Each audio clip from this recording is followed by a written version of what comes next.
But she wasn't ready for Alvida's next attack. The mace-wielding woman somehow appeared in front of her before she could react and was slamming her mace into her stomach. Velvet strike. Miss Double Finger flew through the trees before she skidded to a stop on the ground. When she raised her head once again, Alvida was right on top of her. She was using her slippery powers to slide along the ground at high speeds. It almost looked like she was hovering. She attacked again, but Miss Doublefinger was ready and dodged the attack. The ground wasn't as lucky and caved under the force of the blow, creating a crater.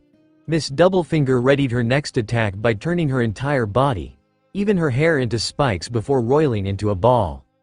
She looked like a sea urchin, Stinger Hedgehog. She called out her attack and rolled on the ground. She ripped up everything she came across, including dirt and grim. Alvida, instead of dodging, decided to meet the attack head-on. Using her power, she spun in a circle, getting faster and faster before she and her mace were nearly one. Glamour smash. The two attacks met in a great clash of force, and surprisingly, despite the added momentum and force from Alvida spinning, Miss Doublefinger was able to match it. Alvida slid away, before she regained her balance, and it again looked like she was hovering on the ground while Miss Doublefinger was thrown out of her ball form. "It's time to get serious," Miss Doublefinger said as she stabbed her own shoulders with her spiked fingers. Spike doping," she said, and moments later her forearms grew in size, almost looking like a gorilla's. She added spikes onto them and they looked like Alvida's spiked mace. She slammed the ground, covering both arms in dirt before she charged Alvida. Alvida clumsily dodged the attacks using her superior agility, but each one devastated the environment. The trees were ripped in half and the ground had several holes in it now. "I'm gonna squish you," Miss Doublefinger yelled. Alvida grit her teeth. She knew she couldn't win if she kept running. Then something played in her mind. "Luffy, why did you let me on your crew even though I attacked you? And what about Kobe?" Alvida asked Luffy in a rare moment of vulnerability. "Why? I thought your power was cool, and you seem to have changed. And Kobe? Oh, I forgot he said he wanted to catch you," Luffy said nervously. He put his hands up after thinking for a while. "Well, forget it, you're my friend now, so he'll have to go through me first. We are pirates and he's a marine," Luffy said with a laugh. Suddenly, as another attack came, Alvida didn't dodge. She took the attack right into the stomach and blood shot forth instantly, but she stood her ground. "What the?" Miss Doublefinger questioned when Alvida reared her mace back. With a roar, Alvida used all her might to attack. Miss Doublefinger was too compromised to dodge and she took the attack and went flying through the air. Yet Alvida wasn't down. No, she felt she couldn't be. Once again she spun on her feet. It looked like she was preparing the same attack as before. But there was one key difference. Glamour cannon. She let her mace fly out of her hands like a cannon and it flew as its name suggested. It landed right on target and embedded itself into Miss Doublefinger's stomach. Her eyes went white immediately and she crashed through several trees before being stopped by a giant boulder. The boulder cracked and then crumpled under the force.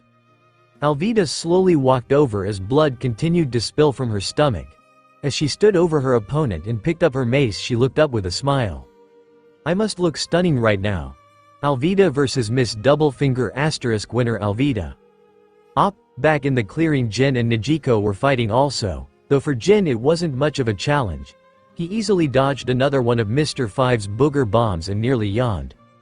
"I thought you were gonna be my first challenge on the Grand Line, but it looks like I was wrong," Jin complained, making his opponent sneer at him. "I'll show you a challenge," Mr. Five said as he pulled out a gun from his coat. Jin raised an eyebrow in confusion as he blew his air into it. Breeze breath bomb. Jin felt the danger when he saw the air warp strangely when the trigger was pulled. He rolled out of the way of the invisible attack and watched as a tree was blown away. "You like my breeze breath bomb?" Mr. Five said in a cocky manner. Yet Jin just scoffed, even as the tree crashed down behind him. "I saw how easily the captain beat you. I'm not saying I'm as strong as him, but you won't be much of a challenge for me either," Jin said, a mocking grin playing on his face. Mr. Five's face darkened in anger and then shifted into confusion as Jin got into a crouched stance. It looked similar to an animal about to pounce on their prey. Mr. Five would have told anybody that Jin looked like a starving wolf at that moment. In a burst of speed, Jin took off, the wind howling at his departure. Mr. Five felt unexplainable fear grip his legs as Jin drew closer. He shot his revolver, but all of the bullets were easily dodged by Jin until the man-demon had closed the distance. In a similar move he used on Sanji, he used the handle of his tonfa to grab Mr. Five's neck and pin him to the ground. The bounty hunter fell with a grunt and looked up to see Jin looming over him. Like I said, no challenge. Mr. Five couldn't even retort as Jin slammed his unused tonfa down onto his head. Jin vs Mr. Five * winner Jin looked up to see how Najiko was doing and couldn't describe what he saw his crewmate doing. The funny thing was Najiko herself didn't know what she was doing. "Are you making fun of me? Fight?" Miss Valentine dodged another one of her attacks. Najiko didn't counter. Instead she pointed her hand out and stood there. "I am fighting you," Najiko said seriously as she equipped her knives and charged at Miss Valentine. The bounty hunter ducked and dodged the knife strikes and then floated into the air. She quickly changed her weight and fell down like an anvil. Najiko quickly stepped back as her weighted heel came into contact with the ground and destroyed it. Najiko dashed in quickly trying to capitalize. She slashed down with her heavier and larger brown knife, yet Miss Valentine blocked it with her umbrella, much to Najiko's shock. "What the hell is that made out of?" Najiko questioned as she was pushed away. She didn't let up her attack though. Charging in once more, she used a barrage of knife strikes. Miss Valentine blocked and dodged, but Najiko just wouldn't let up. "Cut it out," she screamed. But Najiko ignored her. She didn't notice, but in the midst of her attack something was happening to her knives. As she swung downward, Miss Valentine raised her umbrella to block the attack, but it was a mistake. As soon as the black knife came into contact with the metal umbrella, a flash of light lit up everyone's eyes. Miss Valentine screamed in pain as she felt her hands be shocked like she had been struck by lightning. She dropped her umbrella and left herself open. Najiko, despite her shock of what was going on, took the opening for what it was. Quickly using her brown knife, she slashed directly across Miss Valentine's stomach, and in doing so a great shock was sent throughout the woman's body. "Ah!" The blonde shirked as her dress was partially fried. She soon fell to the ground with foam coming from her mouth, completely passed out. When Najiko got over her shock of what happened, she looked down at her hands and found them covered in orange sparks. She smiled victoriously. It worked," she said happily. "What worked, and how did you do that?" Jin asked as he walked over, pointing to the twitching body. Najiko in her excitement hugged Jin, but that was a bad idea as the man was shocked by her hands. He fell to the ground, twitching. Jin, Najiko vs Miss Valentine winner Najiko. What's a rest stop doing in the middle of this jungle?" Sanji said as he flopped down on a couch. Earlier, as he was dragging his hunt back to the ship, he found a strange wax structure in the woods. There was even tea and snacks inside. "Ah, a nice brew is perfect on this day," he said in content. "What am I doing?" he screamed at himself, as he stood up. "How can I sit here when the ladies may be in trouble?" Sanji said, making his way to the door. *puru**** Sanji stopped and turned his head when the strange noise entered his ears. He walked over and found a wicker basket fumbling on the ground. *puru****. It made the strange noise that Sanji found familiar, and he discovered what the noise was when he opened the basket. A transponder snail. Against his better judgment, Sanji answered the phone. "This is the Crap Cafe, can I take your order?" The snail was silent on the other end for several seconds. "Quit fooling around, jackass," a deep voice said in irritation. "Your report is late, isn't it?" "Who is it I'm speaking to?" A sharp intake of breath and a clicking of teeth was Sanji's first reply. The next one shocked him. "Mr. Zero." Sanji was silent for a few moments as he realized where he was. This must be an enemy base. And this guy is one of the 7 warlords of the sea. Are the others okay? "Mr. 3, I don't like being toyed with." Sanji snapped back to reality when the snail spoke again. "I'm sorry boss, but you know our motto, I had to make sure it was you." Was Sanji's reply. "What about your report, are the Straw Hats and the princess dead yet?" Sanji sneered when he said that, but his toe was laced with faux happiness. "Dead as can be the boss, though their cook was surprisingly tough," Sanji said. "I see, the unluckies are on their way to confirm your success. And to drop off a certain package." "A package?" Sanji questioned. "An eternal pose to Alabasta." We're getting ready for our most important operation yet. Details will follow when you get to Elapsda. Something in his peripheral vision caught Sanji's attention. He turned his head and saw an otter and a vulture. He remembered them as the unluckies. He made a noise of surprise. "What is it, Mr. 3? It's just us, some of the animals on the island." Sanji lied as he and the animals stared each other down. In a second, guns popped out of the vulture's back. Sanji rolled off the couch and dodged the hail of bullets. What the hell? The otter split his clam shell and claws came out of it. It pounced on Sanji and the cook easily dodged the attack and countered with a kick. The otter hit the wall hard and died on impact. Sanji turned his attention to the bird and jumped on it. He grabbed the bird's long neck with his legs and twisted hard. A loud crack was heard as its neck snapped and it fell dead. "Mr. 3, what's going on?" the snail asked impatiently. Sanji sighed as he picked up the receiver. "It's handled, boss, sorry about that." "Very well, take the pose and head straight to Alabasta immediately. This will be the last radio call, we can't afford for the Marines to listen in," Crocodile said before the line went dead. Sanji ran a stressed hand through his hair as he put the receiver down. He searched the deceased bodies of the animals and found what he was looking for. I wonder if I have good luck today," Sanji said, smirking as he looked at the eternal pose. "Op. Cough cough, it's getting hard to breathe," Usopp said, rubbing his chest in pain. He and the others were nearly completely encased in wax now. "That's because the wax is getting to your lungs. Thankfully it will finally shut you up," Mr. 3 said. "Mr. 3, the others still haven't returned. Should we go after them?" the small girl known as Miss Goldenweek asked. Maybe we should. While our target is the Straw Hats, the princess is more important."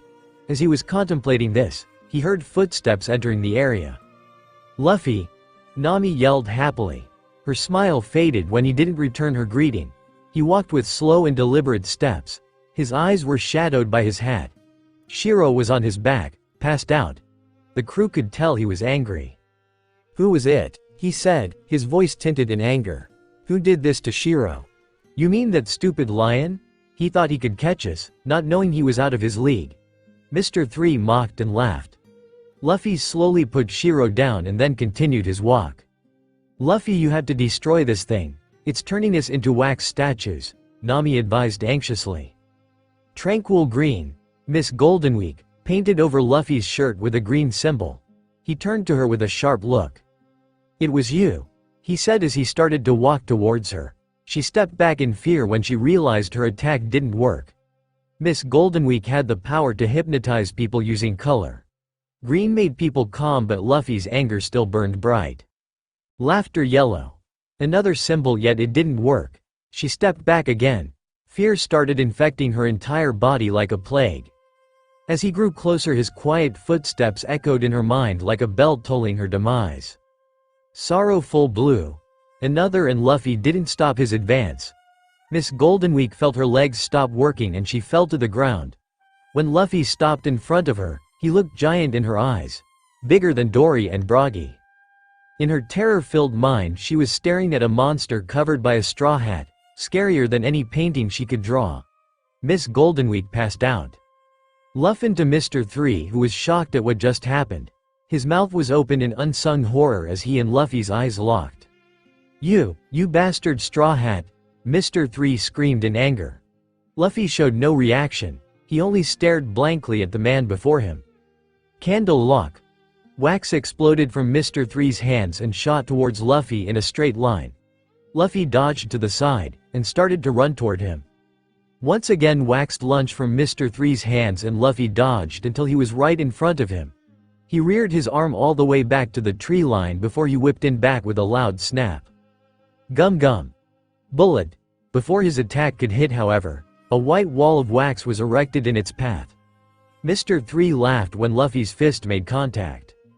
"Ha ha ha ha, my wax is just as hard as steel, you'll never be able to break it." Crack. His laughter was silenced as cracks appeared on the wall. With a roar from Luffy, the wall crumbled under his fist and in seconds later he made contact with Mr. 3's face. The candle human was sent sprawling into the trees, with several of them falling down as he crashed into the forest. Once he saw the fight was over, Luffy breathed a huge sigh. "I feel so much better," he said with a smile on his face. When he turned to his crew he saw two people that shocked him. "Oh crap, giant guys," he screamed in shock. "You just noticed them?" His crew yelled back at him. By now they were nearly complete wax statues. The giants were there, covered in wax, and Bragi particularly badly damaged. He had wax knives impaled into his hands and feet. "Forget that for now, just help us, or else we'll be wax statues soon," Nami said, her sweat turning to wax just as fast as it appeared on her skin. "Don't worry, I handled it," Vivi said, just as the wax tower went up in flames. The fire consumed the crew along with the wax statue, and seconds later they were fleeing from the flame. "What the hell, Vivi, you couldn't think of a better idea?" Nami screamed at the princess. "Actually it was Usopp's idea," she said, pointing at the sniper. Nami slowly turned to the long-nosed man, and Usopp had never felt so much terror in his life. He ran around as Enmai chased him. "Get back here, that little stunt completely ruined my shirt," she screamed, her bare stomach justifying her rage. "Luffy." The smooth voice of Nojiko entered the area, and with her came Jin and an injured Alvida. "Oh hey guys, you won," Luffy said happily. "Yep, and I've got something to show you guys," Nojiko said, catching all of their attention.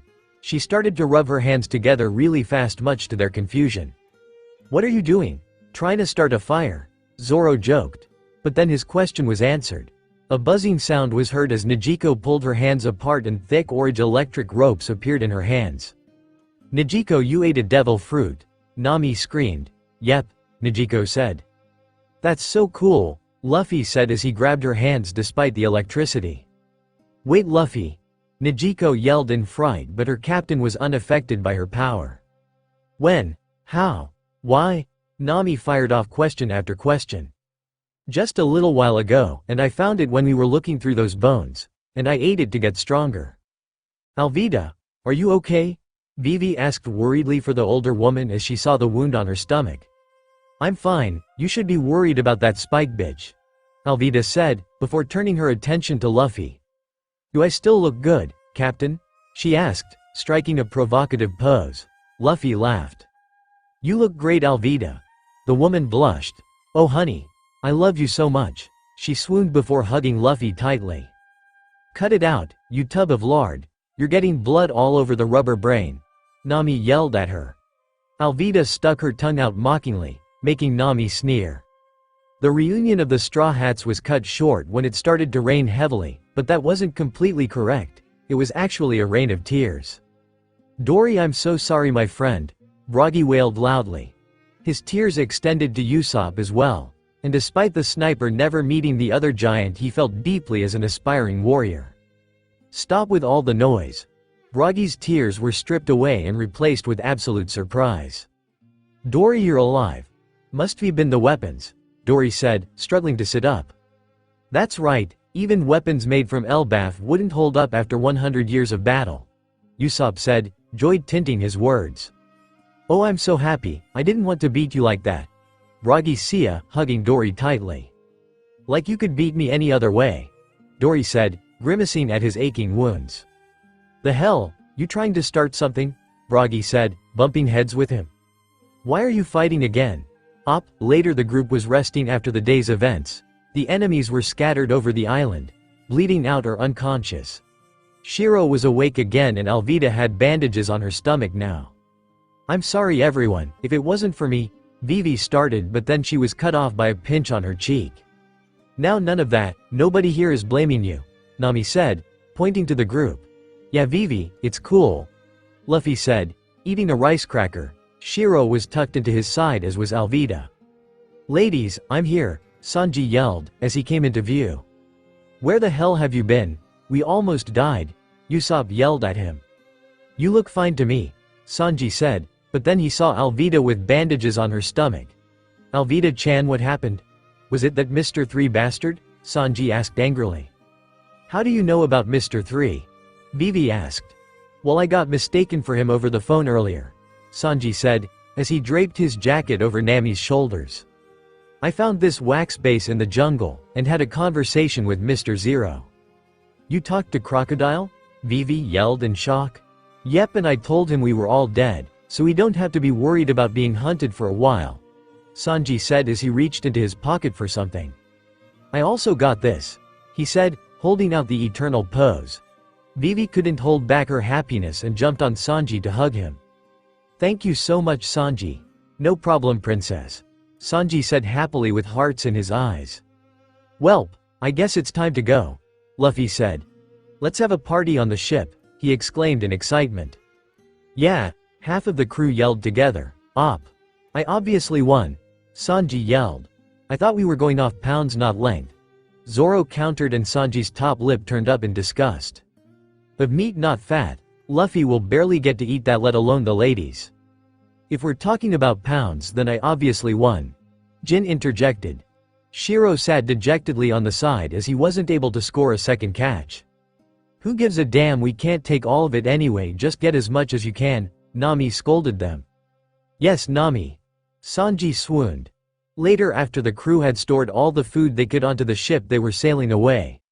Dory and Bragi stood behind them ready to see them off. My friends, there is still one last obstacle you must pass before returning to your journey, Dory said very seriously. You've protected our pride, we in turn will not let yours be tarnished. Have faith in what we say and continue going straight, okay? Bragi said. What's that about? Jin asked in confusion. Keep going straight no matter what, Luffy ordered. The crew didn't know why, but they felt their hairs stand on end as they sailed out into the open ocean. Wah, what's that?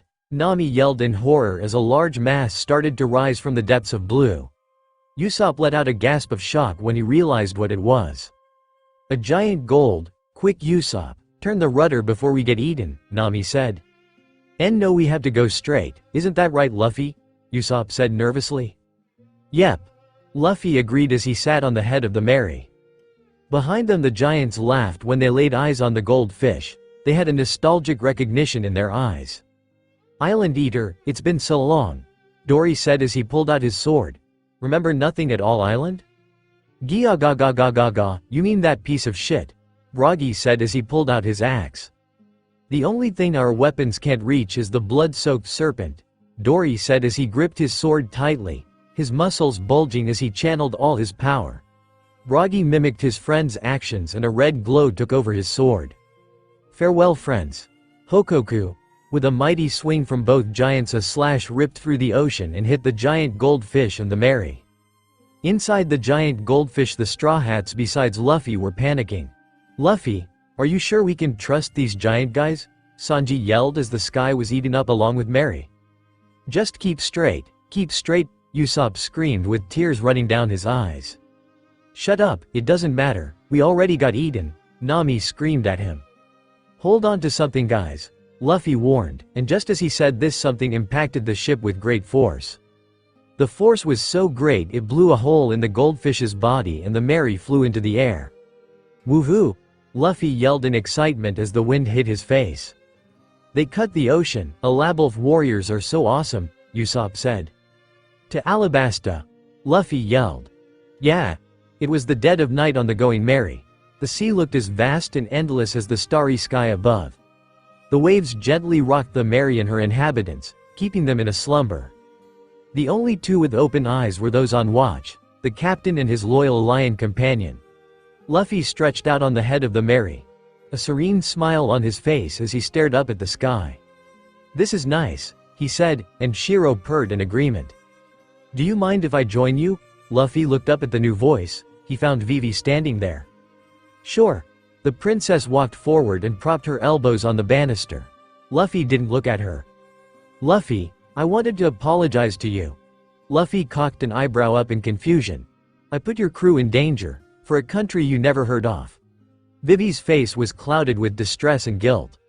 Luffy reached a hand out to her face, making the girl look up in surprise. He then flicked her forehead. Ow! Vivi rubbed her forehead in pain. Why did you do that? She, if I didn't want to go to Alabasta I wouldn't, he said as a large smile overtook his face. Asterisk asterisk asterisk asterisk asterisk, One Piece. Asterisk asterisk asterisk asterisk asterisk. It was a bright morning on the Straw Hats ship.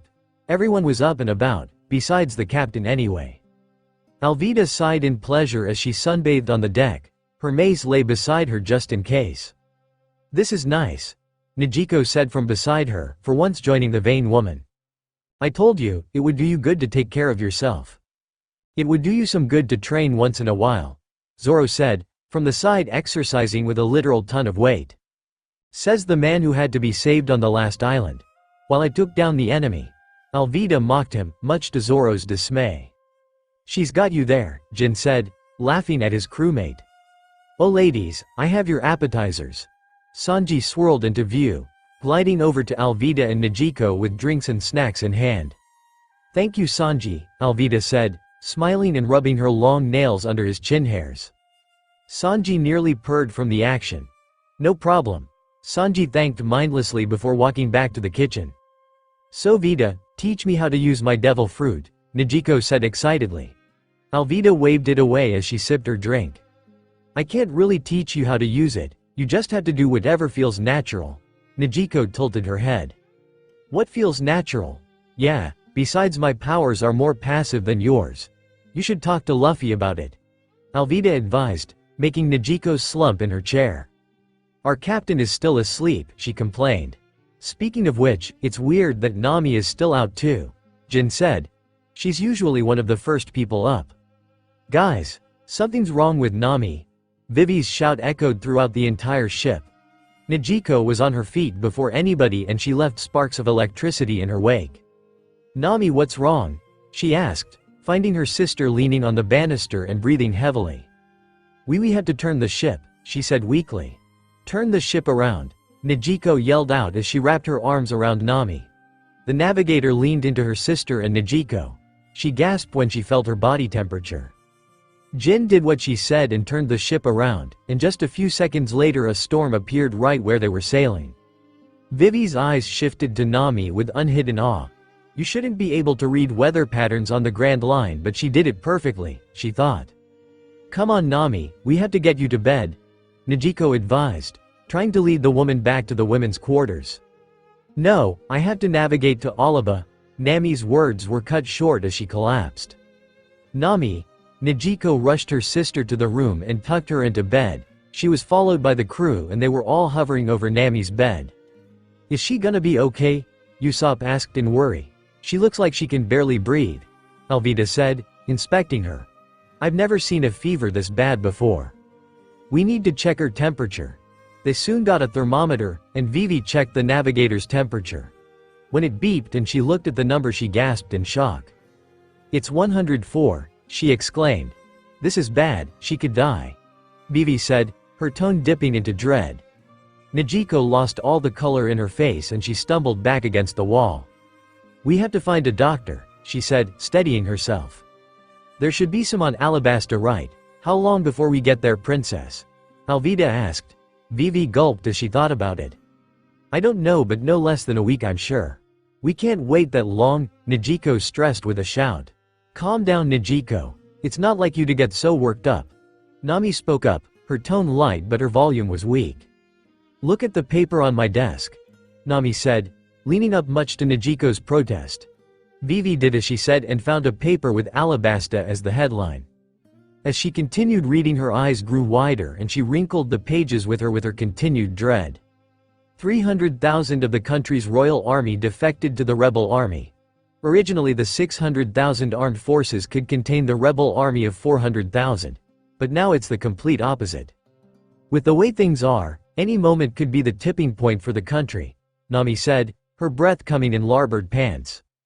We had to tell the captain the situation, Jin said. What situation? Luffy questioned as he entered the room. It was clear he had just woken up by his messy hair and unfocused eyes. The crew relayed every piece of information they had learned over the past 20 minutes. Luffy stood there and took it all in with a blank face. Wow, that sounds like an emergency, Luffy said. That's right, I'm surprised you were able to understand so well, Nami said, as she stood to leave the room. But soft and rubber hands stopped her.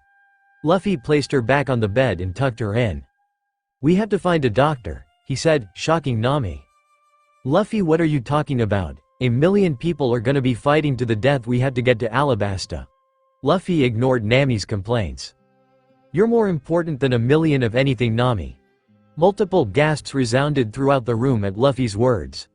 Nami's face somehow grew even redder as Luffy continued to tuck her into bed. Luffy, I don't think now is a good time to make Nami any hotter, Usopp said, chuckling. Luffy looked at him in confusion before looking at the red-faced Nami. Oh crap Nami, I'm sorry, was it the cover? He said as he frantically removed it. No you idiot. Nami tried to yell but it came out at a normal volume. I'm sorry Vivi, but we'll go to Alabasta after we get a doctor, Luffy said. It's fine, I agree with you, Vivi said with a smile. Asterisk asterisk asterisk asterisk asterisk asterisk asterisk asterisk op asterisk asterisk asterisk asterisk asterisk asterisk asterisk asterisk asterisk night had fallen over the Straw Hat ship. Usually this would mean the Mary would be anchored in the ocean but not tonight. Vivi was at the helm and most of the crew were maintaining the sails. Usopp shivered under the chill winds as he huddled in the crow's nest. You know the body shivers to keep warm, it's a sign you're alive, Jin said, next to him. The ironic thing was that he wasn't shivering at all. So what does that say about you? Jin awarded him a grin. I'm not called the man demon for nothing, he responded in a joking manner. It didn't draw a chuckle out of Usopp. Are you worried about Nami? Jin said awkwardly. He had never tried to comfort someone before. He never saw the need for it, but now. I've never been sick before, not even with a cold, Usopp said, not really looking at Jin. I don't really know how bad it hurts. But seeing Nami like that, it reminds me of my mom. She got CH'er for months before she finally died, he said, biting his lip near the end. It just brings up bad memories, he said, quickly wiping his eyes. Jin pretended not to notice as he leaned on the banister. She's gonna be alright. Things are different now, and the captain isn't gonna let her die. Well, Luffy isn't a doctor, Usopp said cynically. But he is something, he added looking at the captain who was sitting in shorts and no sleeves. Usopp and Jin shared a laugh. He definitely is. Inside the women's quarters Nezuko sat with Nami. A warm rag sat on Nami's forehead as she breathed heavily. Shiro was in the room. He hadn't left since they found out about Nami's condition. He was a source of comfort for Nezuko right now as she idly stroked his fur. I can't believe she tried to play this off, Nezuko complained to him. Always trying to put others first. How does she think that makes me feel? Seeing her like this had brought back all the feelings she tried to hide the past 7 years. The feeling of inadequacy, of powerlessness. Days, weeks, months of living alone. Waiting for Nami to get back with another cut or bruise or scar. Years of holding down the acid that threatened to burn everything her sister was working for. Now here she was again, forced to watch Nami suffer while she wasn't good enough to help. No Nezuko. Her head shot up with the weak sound of her sister's voice. Nami's eyes opened, and she turned her head weakly to look at her sister. Nezuko put on a smile that didn't quite reach her eyes. Surprised to see you up, especially after what Luffy said. I'd be out for days, Nezuko said chuckling, but it was a dim sound. Nami tried to glare but it came out as more of a grimace. Shut up. He would have said that about anybody, she said, coughing on her last few words. Nezuko played off her worries with a grin. I don't know about that, it made me kinda jealous, Nezuko said. She noticed Nami's eyes closing again. She tucked her in and put a new cool rag on her head that made Nami sigh in relief. Get some rest you cow, we're gonna get you to a doctor and then head to Alabasta. Nami nodded her head, as she continued to slip into the dreamland. Thanks Nezuko, I don't say it but I appreciate you, Nami said before falling into her dreams once again. Nezuko released a shaky sigh as her eyes started to flood with tears. She wiped them away before they could fall. You're a good big sister. Nezuko turned to the new voice and found Alvida. How long have you been there? Alvida strode into the room calmly and sat on her bed. Since you've been complaining about her lack of care for herself, Alvida answered, laying sideways on her bed. Me personally, I can't really relate, I've always been vain. Shiro growled in agreement, making Alvida sneer at him. So I've heard, Iron Mace may not suit you, especially now, Nezuko said and Alvida nodded in agreement. Hopefully they change it. They sat in silence for a few minutes, listening to the rhythm of Nami's breathing. Nezuko wanted to distract herself so she asked something that had been on her mind. Why'd you do it? Take that hit for Nami back on Whiskey Peak. Was it so Luffy could like you more? Nezuko hid her curiosity behind light teasing. It was nothing like that, I just knew I could win, So why not help her? Alvida said, and Nijiko couldn't decipher if that was truly all it was. Plus, besides you, she's the only other woman on this ship. And while I could do without the extra competition, it's better than benign with a bunch of boys all day.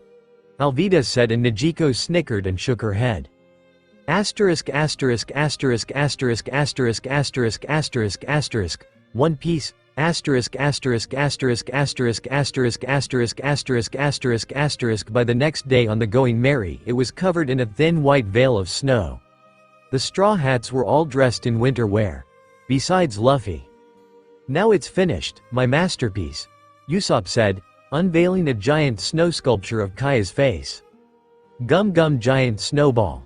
The sculpture of Kaya crumbled as a giant snowball flew through her brain. Usopp's mouth dropped open and his eyes widened. His eyes landed on Luffy and he glared. You bastard! Luffy laughed as Usopp chased him around the ship. Hey guys, Zoro called out, stopping Luffy and Usopp. Do you think someone can stand on water? Luffy, Usopp, and Jin crowded around Zoro at the front of the ship. They squinted their eyes at the small dot in the distance. Usopp was the only one who could see what it was without the use of binoculars. It's a clown, he said uncertainly. Looks more like a jester to me, Zoro said. Isn't that the same thing?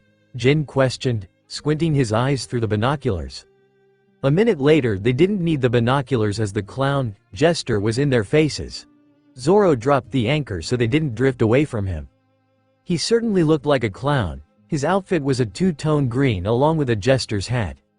His mouth was strangely rigid and he had a bow and arrow on his back.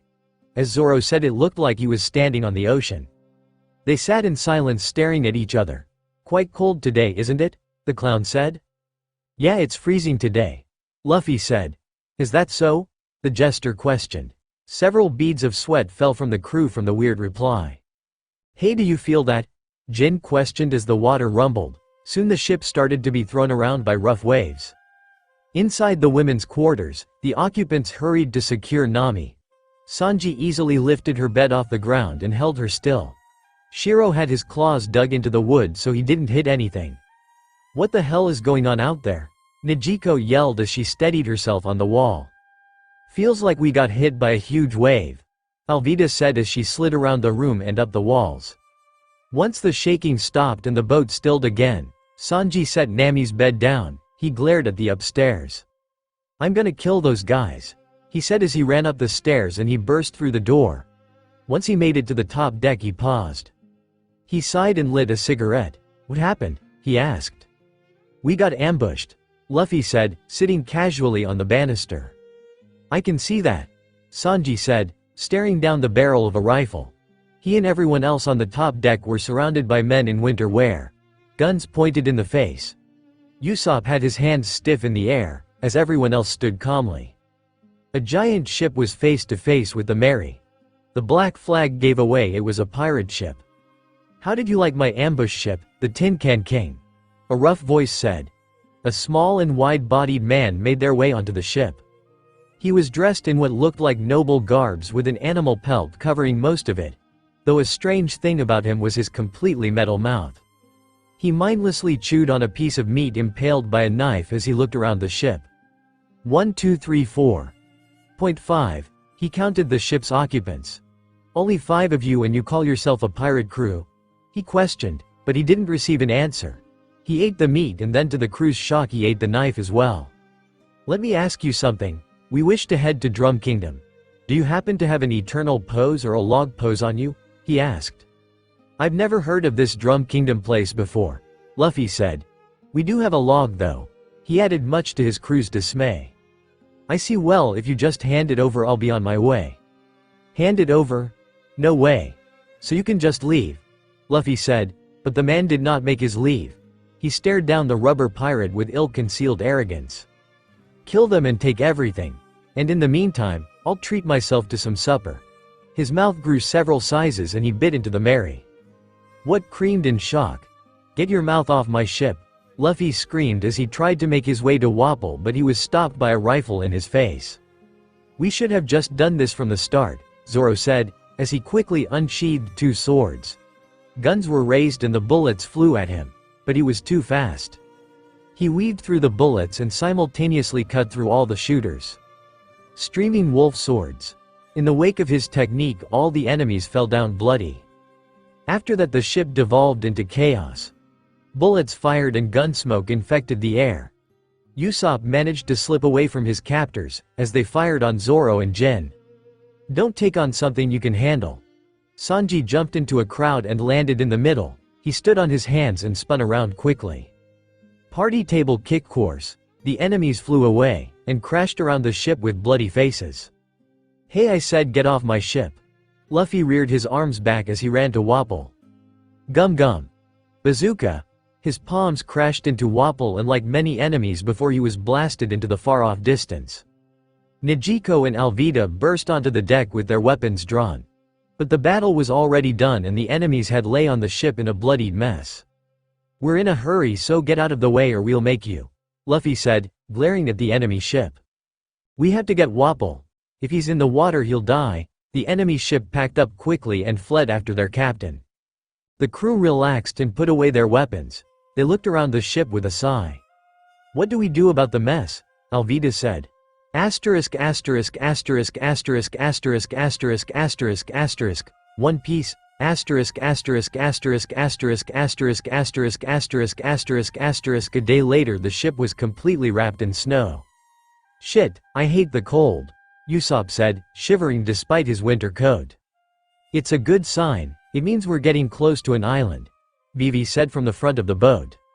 Each island has their own climate: winter, summer, spring, autumn, and sometimes a combination of them. When you're stuck in a climate like this it means you're close to an island. Thank God for that beautiful head of yours, Vivi. Landho, Sanji yelled. Inside the women's quarters where Luffy, Zoro, and Nijiko watched over Nami, their ears perked at the sound. Hear that, Nami? We found an island, Luffy said, but he couldn't stop his leg from bouncing up and down. Just go take a look, Zoro said in exasperation. Luffy was out of the room faster than Zoro could see. He appeared on his claimed captain's seat with a bright-eyed smile showing all his teeth. Those mountains look huge, he said excitedly. You aren't cold, Captain? Jin asked, looking at the man in only a vest and shorts. Jin himself was in a long gray cloak with snakes on his arms. He had embroidered the straw hat symbol on the back. Under was his normal blue shirt and pants. Luffy looked at him confused before he shivered. Oh shit, I'm cold, he said.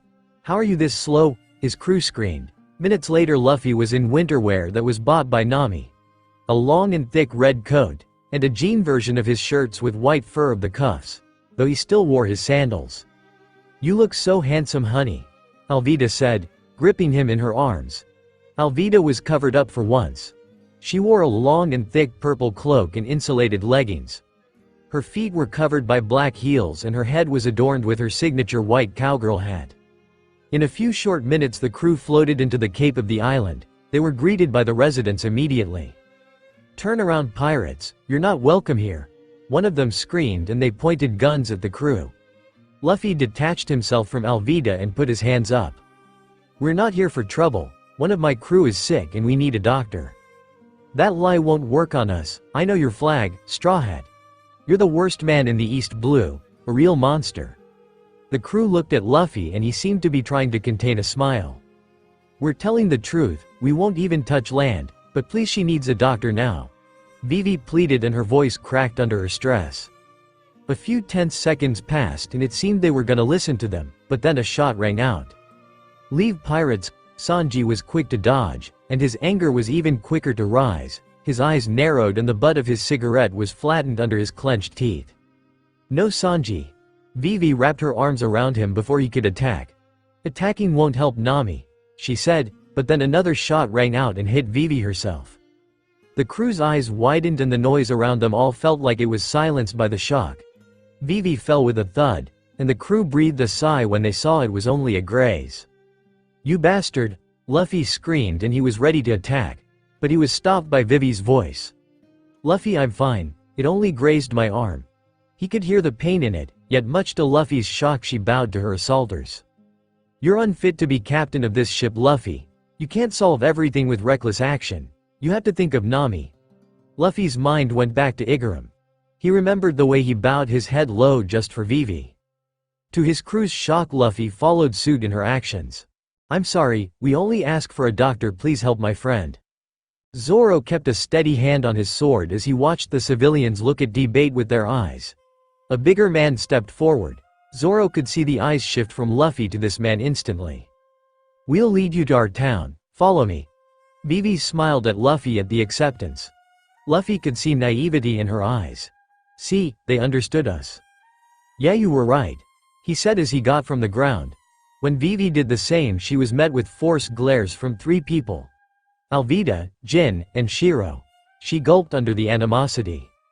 "Before we go, I should warn you, we only have 1 doctor on this entire island," the man said, much to the crew's shock. "So who's going on the island?" Luffy of course raised his hand. Sanji was next, as was Nejico, Alvida, Usopp, and Vivi. Shiro gave a growl for his answer. "Okay, I guess we're staying to protect the ship," Jin said, and Zoro shrugged. Asterisk asterisk asterisk asterisk asterisk asterisk. One Piece asterisk asterisk asterisk asterisk asterisk asterisk asterisk. "So what's the name of this place anyway? Never heard of a country with only 1 doctor?" Usopp asked as they hiked through the snow. Nejico was carrying Nami on her back. "This country has no name as of right now," the man called Dalton said. He was what seemed to be the leader of Tai Place. "A country with no name? How's that possible?" Vivi asked. Before Dalton could answer, Usopp screamed. "A giant bear, play dead," he said, before falling over. "This is called a hiking bear," bowed to show respect. Everyone bowed to the bear. "There is another thing I should warn, the only doctor we have is a witch." "What?" the crew screamed. Later they arrived into town. A place called Big Horn. It was filled with animals the others had never seen. One looked like a big fur-covered hippo. "Good work everyone. Those of you who aren't on guard duty can go back to your normal jobs." The words stuck out to Vivi. "Are you sure, Dalton, they are pirates?" they questioned in worry. "Yes, I'm sure. It's not every day you see a man worth 60 mil bow his head." Dalton's confidence was enough to satisfy the people's worry for now. But the crew could still see suspicious eyes on them. "Does this country not have professional soldiers?" Vivi asked as they left. "No, they're all normal civilians," Dalton said as he continued to lead them through town. As they passed the civilians, the crew could see the people looked at him in admiration. "Dalton, can't wait for the election in 2 days. Everyone's voting for Ya." Dalton looked flustered by the admiration. "No, I'm unfit for such," and arrived at a house. Dalton led them inside and Nejico laid Nami on the only bed. Dalton stared at Vivi for a few seconds. "Have we met before? You look familiar?" he asked, and Vivi waved her hands with a nervous smile. "You must be imagining it, we've never met," Dalton hummed in thought before his attention moved to Nami. "What's wrong with the girl? She has a fever, and it keeps getting worse. She's at 108 now," Vivi said dreadfully. Dalton's mouth dropped open in shock. "She could die if it increases more. We know, that's why we need to find a doctor." "Where is this witch?" Sanji asked, but more demanded. "Did you see that mountain outside? It's known as Drum Rocky. The castle at the top is where the witch is. There is no king currently, so she made it her home. Dr. Kureha. She comes down whenever she feels like and helps people.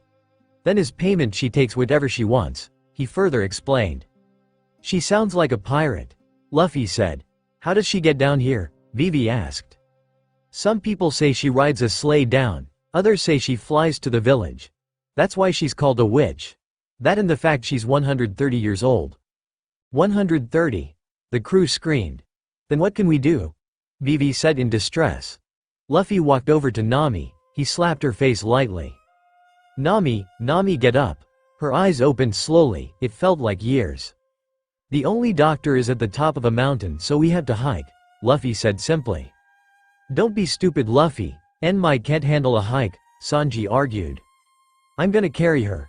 But she could get worse, and what about the mountain?" Vivi tried to reason. "If we don't go she's gonna die, I'm just gonna climb it." "You can't climb that." "Can too," Luffy said back. Before they could argue more, Nami's weak voice echoed through the room. "I'll leave it to you, Captain," she said, holding her hand out. Luffy slapped it with a smile. "Mister, get me some meat please." In the next few minutes, Luffy had Nami secured on his back and meat in his pockets. Sanji and Shiro elected to go with him as guards. Nijiko tied the knot binding Nami to Luffy tightly. Her eyes were swimming in worry as she looked at Nami. She wanted to go, but she knew she would only slow them down. "Luffy, please make sure you save her," Nijiko pleaded with him. He didn't say anything at first, but then he took his hat off and placed it on her head. "Of course I will, she's my friend." He smiled warmly, but his eyes were cold with resolve. "Remember now, Luffy, one fall from the mountain can kill Nami, so don't fall, okay?" Usopp said. Luffy gulped but nodded in understanding. "I can't stop you, but I suggest you take the side route. If you run into the man eating rabbits, it will be trouble." "That sounds bad, but we're in a hurry," Luffy said. "I'll just kick their asses," Sanji said, and Shiro growled in agreement. "Welp, let's go before Enmai dies," Luffy said, taking off. "Don't say that, idiot," Sanji reprimanded. The crew watched them until they couldn't see their backs anymore. "Come on inside, it's cold," Dalton advised. "No, I'm gonna stay out here," Nijiko said. And everyone else agreed. Dalton smiled and sat down in the snow. "I should apologize to you all for our introduction. 2 or 3 months ago, this country was destroyed by pirates. Only 5 of them, led by a man named Blackbeard." "Only 5 people destroyed the country?" Vivi asked in shock. "I guess it makes sense why you were so hostile," Usopp reasoned. "Yes, many still remember their cruelty." "That's horrible, I'm sorry," Vivi said, empathy clear in her eyes. "Some people thought it was a good thing. The king of this country was very cruel. He ran when the pirates attacked." "What, and he calls himself a king?" Vivi yelled in outrage. The story hit home for her. "Yes, Wapol was a horrible man." "Wapol? You know him?" Dalton asked in shock. "He was a pirate who attacked our ship. I of course drove him back," Usopp said, lying smoothly. "But he did mention a place called Drum Kingdom." "Yes, this used to be called Drum Kingdom. But since we have no king, we've been stripped of that name. But at least we were freed from tyranny. That's why we dread Wapol's return." Asterisk asterisk asterisk asterisk asterisk asterisk asterisk One Piece asterisk asterisk asterisk asterisk asterisk asterisk asterisk Luffy, Sanji and Shiro had come across their first roadblock. "What are these things?" Sanji questioned. "Well, they're big and white, must be polar bears," Luffy reasoned, and Shiro growled in agreement. "Are you two idiots? Look at the ears. Looks like a rabbit's." Shiro started to drool at that information.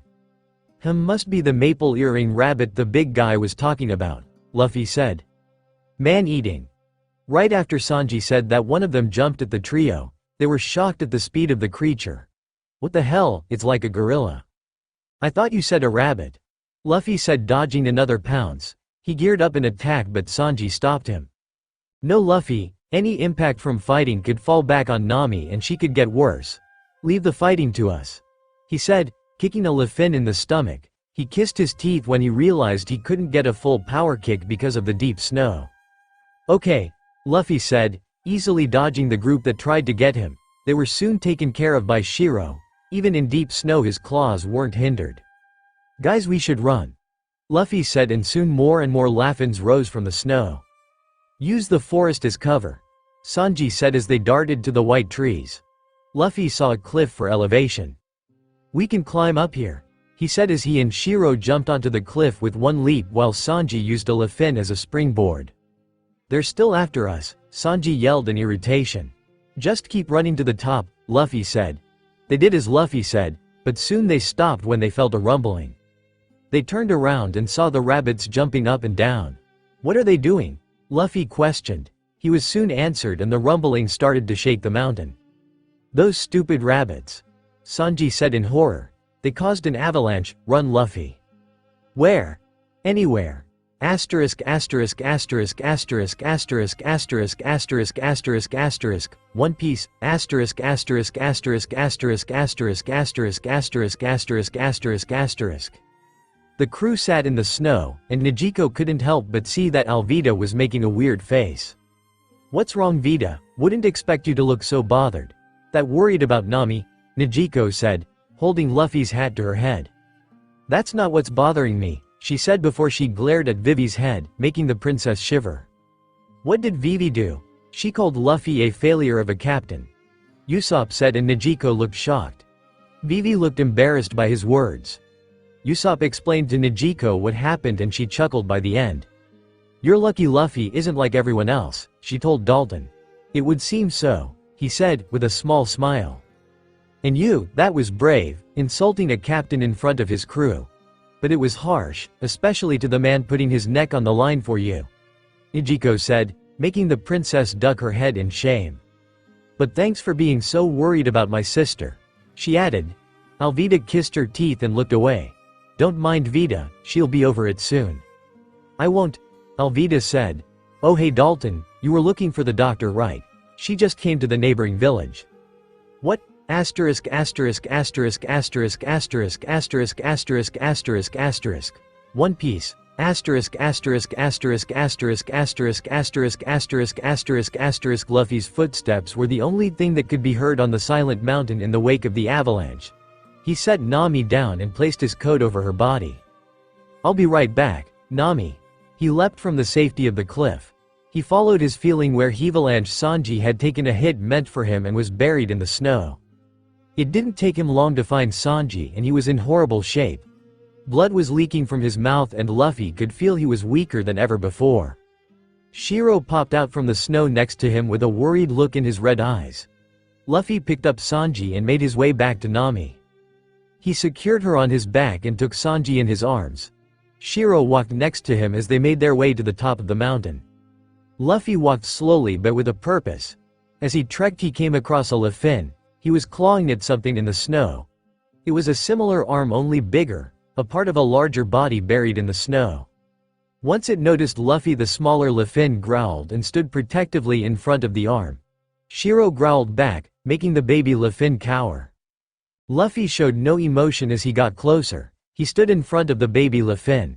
He reached his arm out and the rabbit hid, but Luffy never touched him. He grabbed the bigger arm and pulled it from the snow. I gotta keep going. Asterisk asterisk asterisk asterisk asterisk asterisk asterisk asterisk. One Piece. Asterisk asterisk asterisk asterisk asterisk asterisk asterisk asterisk. On the Going Merry, Jin sat in the crow's nest. He wondered how the others were doing on the island. It's been a little over 2 hours and nobody has come back yet. Hey Zoro, what do you think the others are doing? He asked but was met with the silent wind. He looked down and found nothing. Zoro? He called out but nothing returned his call. Karoo, he called out and the oversized duck came into view. Where did Zoro go? The duck made a diving motion and then swam in the air. He went swimming? In this weather? Damn, and his direction is horrible. He could be at the bottom of the sea right now. Should we go after him? The duck shrugged at his question. Ah, you're right, he's probably fine. Asterisk asterisk asterisk asterisk asterisk asterisk asterisk. One Piece. Asterisk asterisk asterisk asterisk asterisk asterisk asterisk asterisk. Zoro burst out from under the snow, shivering and shirtless. Damn, a freak avalanche. Zoro, what are you doing here? He looked to his right and found the members of his crew. I went swimming then, you got lost. Nejico finished for him, much to Zoro's dismay. Then I got buried under an avalanche. Zoro said as they continued to walk. Just lend me your coat, Usopp. No way. As they kept walking they found a crowd gathered in a town. Hey, that's Big Horn. Vivi said. As they got closer, they found more than a crowd of civilians. They also saw men in green coats with guns and swords. Hey, those uniforms look familiar. Zoro said to himself. One of the said green uniforms walked up to him. What's with you and your lack of clothes? Zoro didn't answer, but then he punched the man in the face. It was a solid hit that knocked the man out instantly. Zoro stripped him of his coat and boots and put them on. It's so warm in this, he said with a smile. Hey, get them, the others screamed. These guys just never learn. Asterisk asterisk asterisk asterisk asterisk asterisk asterisk asterisk. One Piece. Asterisk asterisk asterisk asterisk asterisk asterisk asterisk asterisk. Luffy kept along his trek and he could see the base of the mountain in the distance. As he kept walking he felt something coming behind him. Stop, he heard a voice yell, but Luffy didn't stop. I'm gonna add another law, ignoring the kind is a capital offense. Start by killing those 2 injured maggots. Luffy was tipped off and dodged as 3 arrows stuck into the snow where he once was. Another attack came from someone else in the form of a spiked punch. Luffy got ready to attack but remembered Sanji's words from before. He couldn't fight. He ran, but they chased him. More arrows came from the clown-dressed man but Shiro swiped them out the air. Luffy felt something close and jumped to the side and a giant mouth bit through the snow. But he was in the air. He was stuck as the 2 others primed attacks. Shiro took care of one but he couldn't get to the archer. But he didn't have to as something else did. The archer flew into the ground with a bloody nose and Luffy landed safely. He looked in surprise as the rabbits appeared and stood in front of him protectively. "It's you guys," he said in surprise before he took off. "Thank you." He realized Shiro wasn't following him and found that his lion had stayed behind. "Shiro, what are you doing?" The lion did not turn around and Luffy understood so he kept going. He kept going until he finally made it to the base of the mountain. He looked up but he could only see clouds. His heart sank a little. "I can't even see the top." He tightened the knot holding Nami before he placed Sanji in his mouth. "I'll get you to a doctor," he said through grit teeth as he kicked off his sandals.